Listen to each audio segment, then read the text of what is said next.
বিএনপির জনমুখী পরিকল্পনা যারা ভেস্তে দিতে চায় তাদের বিষয়ে সতর্ক থাকতে হবে।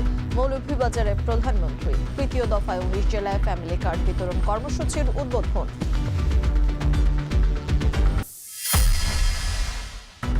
চট্টগ্রামের শিশু আয়াতকে 6 টুকরো করে খুনের দেয় আসামির মৃত্যুদণ্ড।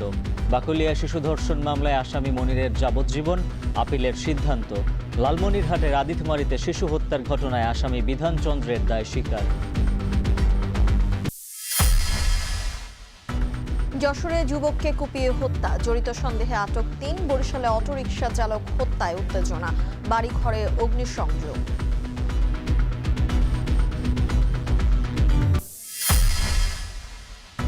প্রস্তাবিত বাজেটে গুরুত্ব পায়নি নবায়নযোগ্য জ্বালানি, বলছে সিপিডি। জ্বালানি নীতি বৈষম্যমূলক, পরিবেশ বান্ধব বিদ্যুতে ভর্তুকির পরামর্শ।